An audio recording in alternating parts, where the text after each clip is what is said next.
Bonjour, bonjour. Allô, allô. Comment ça va? Bien. Et toi? Bien. Hello, everybody. This is Richard David Lebrun. Lebrun. Lebrun. Lebrun. And today is French Week. That's right. Today, courtesy of my digital box, I've decided to point the webcam at my TV, and I've decided to turn the TV onto one of the French stations, and I'll let you have a listen. Hier, en troisième période, lorsque solidement mis en échec par Claude Giroux des Flyers. Ce soir, à Vancouver, les Canucks tenteront de profiter de l'appui de leurs partisans pour en finir avec les Prédateurs de Nashville. Les Canucks, en avance 3-1 dans la série, pourraient accéder à la finale de l'Ouest pour la première fois depuis 1994, année où ils avaient aussi atteint la grande finale. Tennis, Novak Djokovic et Rafael Nadal croiseront le fer en finale du Masters de Madrid demain. Djokovic a maîtrisé le surprenant brésilien Tomás Bellucci en 3 manches pour prolonger à 31 sa séquence d'invincibilité cette année. Nadal a aussi eu besoin de 3 manches pour éliminer son éternel rival, le Suisse Roger Federer. L'Espagnol a ainsi battu Federer pour une 16e fois en 24 duels. La finale des dames opposera Victoria Azarenka à Petra Kvitova. Baseball à Toronto, le lanceur des Tigers de Détroit, Justin Verlander, a complété le 2e match sans point ni coup sûr de sa carrière contre les Blue Jays. Verlander n'était qu'à un but sur balle d'obtenir un match parfait. Il a eu besoin de 108 lancés pour réussir le 9e match sans point ni coup sûr de l'histoire des Tigers, un gain de 9-0.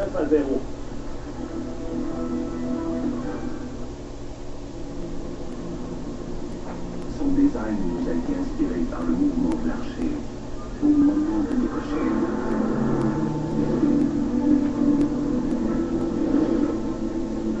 Mais nous croyons qu'il a aussi inspiré les 556 chevaux de son moteur V8 suralimenté.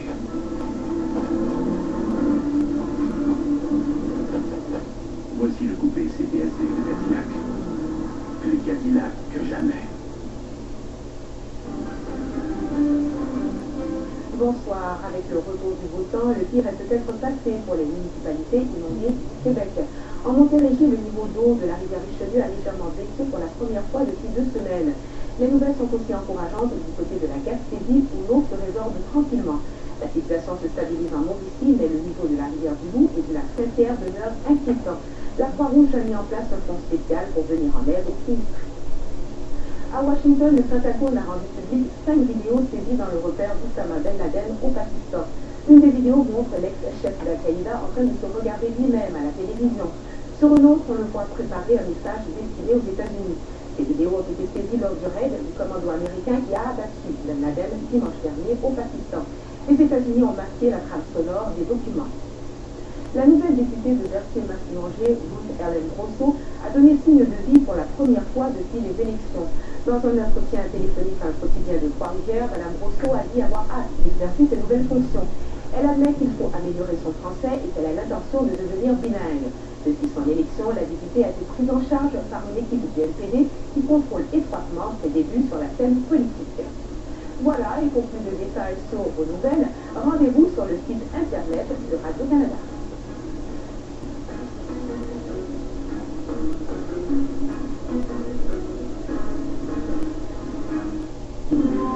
Ce soir, à Découverte, des avancées réalisées par la NASA à partir de l'orbite terrestre, des images d'éruptions solaires et de l'enfance de l'univers, de longs séjours sur Mir et la Station spatiale internationale dans ce dernier épisode de l'histoire de la NASA.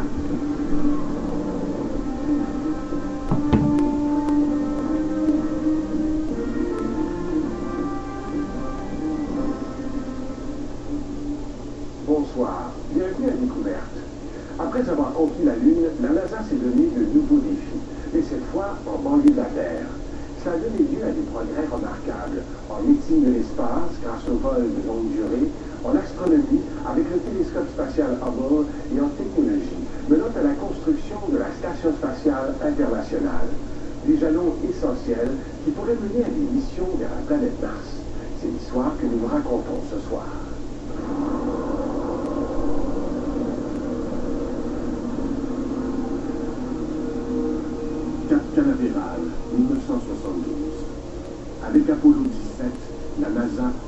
prépare à son 6e et dernier alunissage.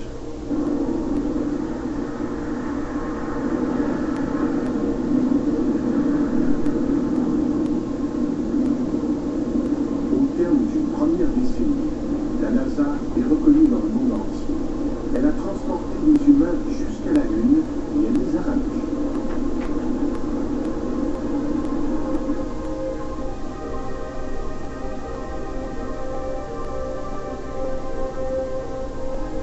L'exploration spatiale progresse. Et pour voyager plus loin de la Terre, de nouveaux explorateurs devront apprendre à vivre longtemps dans l'espace. 3, 2, 1. Fire away, Houston. Vector grid.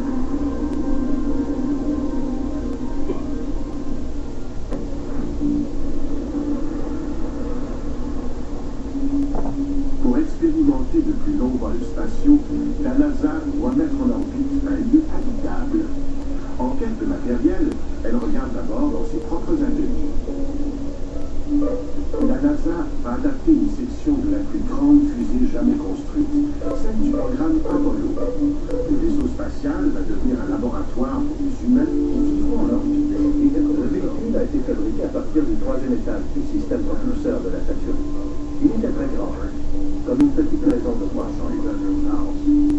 Chacune de nos chambres a environ la taille d'une cabine téléphonique. On appelle ce programme Skylab. La station spatiale vous permet de mener des expériences sur les personnes, les étoiles, les planètes, sur toutes sortes de choses. Et on y a appris que les hommes peuvent survivre dans l'espace. Skylab va être mise en orbite par une Saturn V. Ils ont utilisé la Saturn V pour le lancement du Skylab parce qu'il était énorme et très dur. Ils devaient décoller le 14 mai et atteindre l'orbite prévue le lendemain. Je devais faire partie du vol, en compagnie du commandant Pete Conrad et du pilote Conrad. L'équipage va décoller à bord d'une fusée plus petite, pour ensuite s'amarrer à sa nouvelle station spatiale.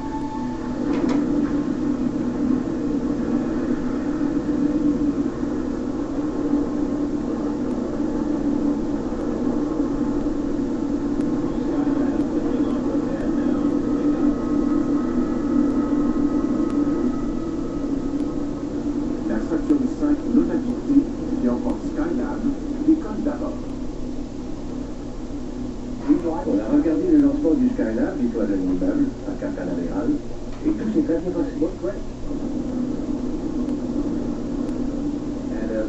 Et en rentrant à la maison, on a entendu les premiers indices à la radio que quelque chose n'allait pas. On a dit qu'un choc gravitationnel s'était produit au lancement et qu'on ignorait pourquoi.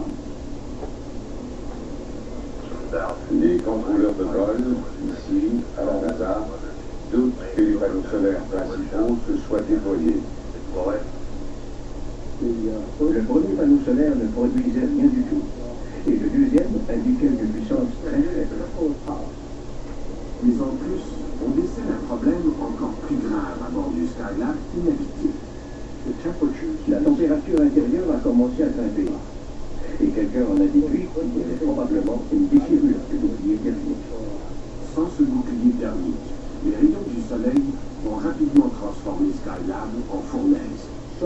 Nous avions donc une machine sur la bonne orbite, mais elle manquait gravement d'énergie et elle surchauffait.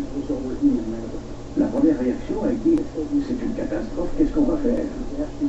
Et 5 minutes plus tard, on a dit « Hey, nous sommes des ingénieurs, voyons ce qu'on peut faire. » Le problème le plus urgent est la chaleur du soleil. Les ingénieurs les plus chevronnés délaissent la haute technologie et ils optent pour la solution la plus simple. Les couturières fabriquent un parasol géant qui sera maintenu en place par des tiges. Après un délai de 10 jours, Kerwin, Conrad et White ont une nouvelle mission. Ils vont devenir les premiers réparateurs de l'espace. T-minus 7, 6, 5, 4, 3, engine sequence start, 2, 1, 0. We have launch commit and we have liftoff. The clock is running, and Skylab has cleared the tower. On a effectué le rendez-vous avec le Skylab environ 8 heures après le décollage. On a volé autour et on a filmé. Et les images étaient envoyées au sol. Ces images permettent aux contrôleurs de la mission d'évaluer la situation. C'est la première fois qu'ils voient clairement les dommages subis par la station spatiale.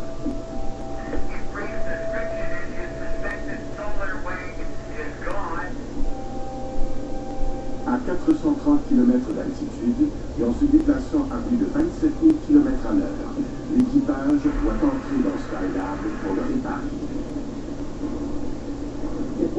Ça sentait un peu le brûlé, comme quand on brûle un peu de plastique. Vous savez, ce genre d'odeur.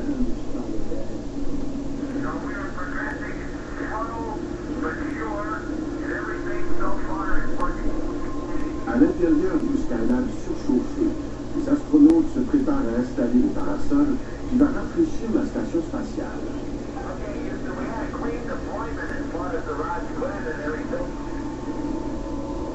Puis on a libéré le ressort et les tirs se sont tendus.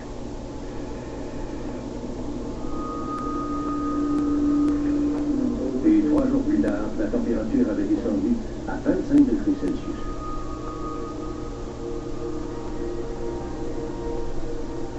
Il faut ensuite régler le problème de l'alimentation électrique. Un panneau solaire a été coincé lors du lancement et il ne peut plus déployer. Sans une réparation rapide, Skylab n'a aucun avenir. On ne pouvait pas s'agripper, se caler les pieds. On avait aucun éclairage, rien. Mais on devait trouver un moyen. Sur Terre, dans une piscine d'entraînement, une équipe travaille sur un modèle grandeur nature du Skylab. On trouve une solution inédite. Okay, Houston, we're out there. We have this pretty insane. Le panneau solaire est coincé par un petit morceau de métal. S'ils peuvent le couper, le panneau solaire devrait se déplier et produire de l'électricité. There looks like enough room to get the cutter, and I'm trying to help you stabilize. Just take it easy. À l'aide de notre kit d'aluminium de 8 mètres, au bout de laquelle on avait placé les cisailles, on est parvenu à pincer le morceau d'aluminium qui retenait l'ensemble. Puis j'ai tiré sur la corde. Et je l'ai coupé. Je jure que j'ai entendu un craquement, mais je ne vois pas comment j'aurais pu.